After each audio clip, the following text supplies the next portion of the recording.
दोस्तों, क्या आप जानते हैं कि भारत के कौन से शहर में दुनिया का सबसे बड़ा वाईफाई जोन बना हुआ है? भारत के अन्य बड़े शहरों के मुकाबले ये शहर है बहुत सुरक्षित। ये शहर भरा हुआ है फ्लेवर से और इस शहर में किसी से सच बुलवाने के लिए लिट्टी चोखा की कसम दी जाती है। और गौतम बुद्ध ने भी अपने जीवन के अंतिम काल इसी शहर में गुजारे हैं और इस शहर में ही जन्म लिया है आर्यभट्ट, कालिदास और चाणक्य जैसे कई महान लोगों ने। इतिहास से लेकर आज तक कई बार इस शहर का नाम बदला जा चुका है। गैस व्हाट, कौन सा शहर है? वैसे लिट्टी चोखा से आपने गैस कर ही लिया होगा। दोस्तों, ये शहर कोई और नहीं है बल्कि है बिहार की राजधानी पटना। तो चलिए दोस्तों, एक साथ चलते हैं बहुत ही खूबसूरत शहर पटना के सफर पर। दोस्तों, सबसे पहले आपको बता दें कि पटना शहर की कुल जनसंख्या 25 लाख को पार कर गई है और जनसंख्या के हिसाब से ये तीसरा सबसे बड़ा और क्षेत्रफल के हिसाब से ये 12वां सबसे बड़ा जिला है। यहाँ पर 86% लोग हिंदू धर्म को मानते हैं और वहीं 12% आबादी के साथ इस्लाम शहर का दूसरा सबसे प्रमुख धर्म है। इसके अलावा सिख, बौद्ध और जैन धर्म के लोग भी यहाँ अच्छी खासी संख्या में पाए जाते हैं। यानी कि कुल मिलाकर सभी धर्मों के लोग आपको पटना में देखने को मिल जाएंगे। पटना में सबसे अधिक बोली जाने वाली भाषा वैसे तो हिंदी है, साथ ही यहाँ के लोग भोजपुरी, मैथिली, अंगिका, देहाती, बज्जिका एंड मगहाई जैसी भाषाएं भी जानते हैं। सन 1912 में बंगाल के विभाजन के बाद पटना को बिहार की राजधानी बनाया गया था। पटना दोस्तों भारत के सबसे तेजी से विकसित होने वाला शहर भी है। भले ही ये भारत के सबसे गरीब राज्य की राजधानी है, लेकिन फिर भी यहाँ पर हर प्रकार की सुख सुविधाएं मौजूद हैं। आपको यहाँ पर कई शानदार malls, shopping complexes, industries, offices और हाई क्लास सड़कें इस शहर में देखने को मिल जाएगी। आपको एक बात जानकर काफी हैरानी होगी कि पटना में एक सड़क का नाम बोरिंग रोड भी रखा गया है। जी हाँ, क्योंकि पूरे शहर में सबसे पहले इसी स्थान पर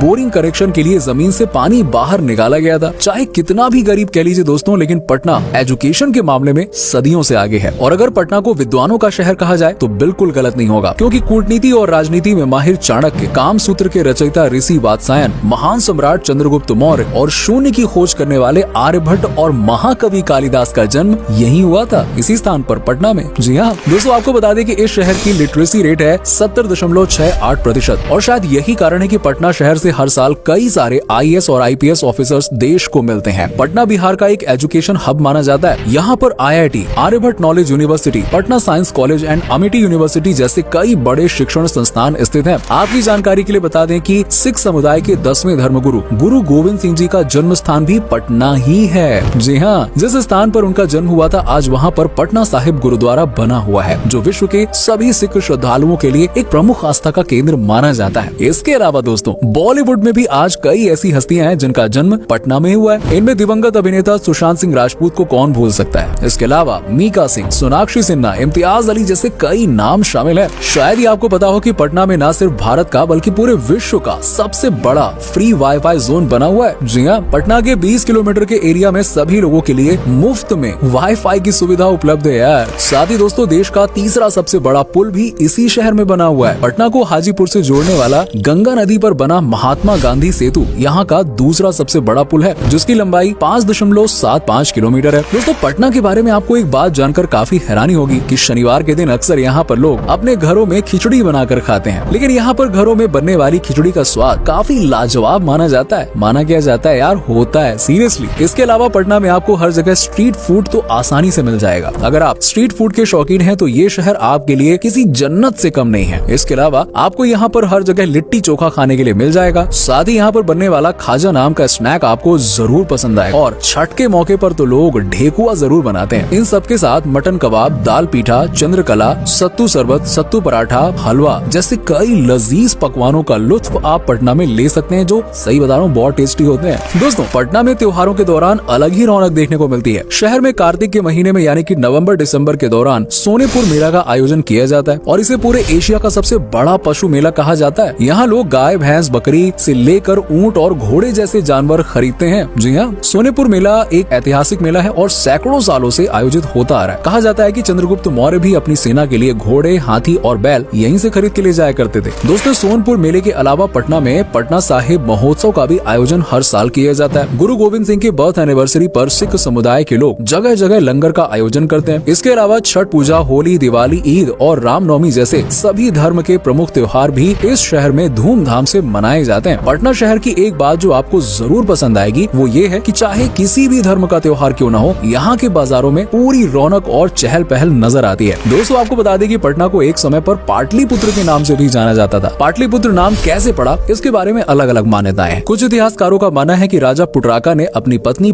पाटली के लिए जादू से इस शहर को बसाया था और बाद में पाटली के बेटे यानी कि पाटलिपुत्र के नाम पर इस शहर का नाम यानी कि पुराना जो नाम है वो रख दिया गया। वहीं कुछ लोगों का मानना है कि इस स्थान पर पाटली नाम का एक पेड़ हुआ करता था जो विश्व में अन्य किसी जगह पर नहीं था और उस पेड़ के नाम पर ही इसका नाम पाटलिपुत्र रखा गया है। पाटलिपुत्र की स्थापना 490 ईसा पूर्व में मगध काल के दौरान की गई थी। तब से लेकर आज तक इस शहर को पाटलिपुत्र के अलावा पाटलीग्राम, पुष्पपुर, कुसुमपुर, अजीमाबाद आदि कई नामों से जाना जाता है। लेकिन दोस्तों शेरशाह सूरी के शासन काल के दौरान माता के नाम पर इस शहर का नया नाम पटना कर दिया गया। जी हाँ, वहीं चीन के फा हायन नाम के एक बुद्धिस्ट मॉन्क एंड ट्रांसलेटर थे जिसने इस शहर को पाली फो नाम दिया। अगर आप खरीदारी के शौकीन है ना दोस्तों, तो आपको जानकर खुशी होगी कि शॉपिंग के लिए भी पटना एक बेस्ट सिटी माना जाता है। यहाँ पर आप कम पैसों में बहुत सारी शॉपिंग कर सकते हैं। खास तौर पर महिलाओं को यहाँ के बाजार जरूर पसंद आएंगे। पटना के मुख्य बाजारों में केतन सुपरमार्केट और मयूर लोक बाजार और हथवा मार्केट शामिल है। इन बाजारों में आप हाथों से बनी हुई कई खूबसूरत सामान, ज्वेलरी, सिल्क साड़ीज और मधुबनी पेंटिंग्स की शॉपिंग कर सकते हैं। दोस्तों क्योंकि पटना एक ऐतिहासिक शहर है तो आपको यहाँ घूमने के लिए भी काफी सारी जगह मिल जाएंगी। तो चलिए अब आपको एक बार पटना की फेमस टूरिस्ट डेस्टिनेशंस के बारे में बता देते हैं। अगर आप कभी पटना जाए ना दोस्तों, तो इन जगहों को अपनी विश लिस्ट में जरूर शामिल कीजिएगा। गोलघर पटना का सबसे फेमस टूरिस्ट स्पॉट है। इसका निर्माण 1776 में अंग्रेजों ने अनाज को स्टोर करने के लिए किया था। ये गोलघर 29 मीटर ऊंचा और 125 मीटर चौड़ा है। इस गोलघर के ऊपर से आप पटना शहर का खूबसूरत नजारा भी देख सकते हैं। दोस्तों गोलघर की एक और मजेदार बात यह है कि इसके अंदर चिल्लाने पर कम से कम 30 बाहर आवाज गूंजती है। जी हाँ, श्री पटना साहिब के बारे में हम पहले ही बता चुके हैं, जहाँ गुरु गोविंद सिंह जी का जन्म हुआ था। उनके सम्मान में महाराजा रंजीत सिंह ने इस गुरुद्वारे का निर्माण कराया था। पटना का चिड़ियाघर भी घूमने के लिए एक अच्छी जगह है। यहाँ पर आप कई प्रकार के जानवर देख सकते हैं। साथ ही इस चिड़ियाघर में एक टॉय ट्रेन भी चलाई जाती है जो बच्चों को काफी पसंद आती है। दोस्तों इस चिड़ियाघर को संजय गांधी बायोलॉजिकल पार्क के नाम से जाना जाता है। इसके साथ ही पटना रेलवे स्टेशन के पास बना महावीर मंदिर में भी पटना आने वाले सैलानी दर्शन के लिए जरूर आते हैं। ये मंदिर मुख्य रूप से हनुमान जी को समर्पित है। बाहर से आने वाले पर्यटकों के बीच में बुद्धा स्मृति पार्क भी काफी लोकप्रिय हो रहा है। इस पार्क के निर्माण में 125 करोड़ रुपए की लागत आई थी। यहाँ पर एक बड़ा बुद्ध स्तूप भी बना हुआ है और इसमें भगवान बुद्ध की अस्थियां भी रखी गई हैं। इसलिए बौद्ध धर्म के अनुयायियों के लिए ये जगह एक तीर्थ के समान है। इस पार्क में एक म्यूजियम और एक लाइब्रेरी भी बनी हुई है और मेडिटेशन के लिए एक ध्यान केंद्र भी बना हुआ है। शाम के वक्त इस पार्क में लेजर लाइट शो भी आयोजित किया जाता है। ऐसा कहा जाता है कि आगम कुआं राजा अशोक सजा देने के लिए इस्तेमाल करते थे। कुएं से आग निकलती थी और अपराधियों को इस जलते हुए कुएं में फेंक दिया जाता था। एक रिवायत ऐसी भी है कि सम्राट अशोक ने अपने 99 भाइयों को इसी कुएं में फेंक कर मार डाला था। सोचिए दोस्तों कैसी कहानियां हैं यहाँ पर, लेकिन इस बात में कितनी सच्चाई है ये हम नहीं कह सकते। दोस्तों पटना और बिहार के बारे में अगर बारीकी से जानना चाहते हैं ना, तो आप पटना म्यूजियम विजिट कर सकते हैं और गंगा नदी के किनारे स्थित गांधी घाट पर अक्सर आसपास के लोग सैर के लिए जाते हैं। पटना की पावापुरी में स्थित जैन धर्म के 24वें तीर्थंकर भगवान महावीर को समर्पित जल मंदिर के दर्शन के लिए हर साल में बड़ी संख्या में जैन समुदाय के लोग यहाँ आते हैं और इस मंदिर के चारों ओर पानी भरा हुआ है जिसमें कमल के फूल खिले रहते हैं। इन सब के अलावा गांधी मैदान, पटना देवी टेम्पल, इंदिरा गांधी प्लांटेरियम जैसी जगह भी आप घूमने के लिए जा सकते हैं। दोस्तों अक्सर जब भी पटना की बात होती है ना, तो लोगों को लगता है यार इस शहर में तो काफी गंदगी होगी, बहुत ज्यादा भीड़ भाड़ होगी और टूटी फूटी सड़कें होंगी। अगर आपके मन में भी पटना के बारे में ऐसी छवि बनी हुई है तो यार एक बार इस शहर की सैर जरूर करना। यकीनन पटना को देखने का आपका पूरा नजरिया ही बदल जाएगा, क्योंकि आज ये शहर विकास के मामले में भारत के बड़े बड़े शहरों को टक्कर देने की हिम्मत रखता है। देश के सभी बड़े शहरों से आज ये हवाई मार्ग और रेल मार्ग के जरिए सीधे जुड़ा हुआ है। हालांकि ज्यादा आबादी होने के कारण आपको इस शहर में ट्रैफिक जाम जैसी समस्या देखने को मिल सकती है, लेकिन ये समस्या तो दिल्ली और मुंबई जैसे शहरों में आम बात है ना। पटना घूमने के लिए 3 से 4 दिन काफी है और आपको यहाँ कम पैसों में अच्छे होटल्स मिल जाएंगे और धर्मशालाओं में भी आप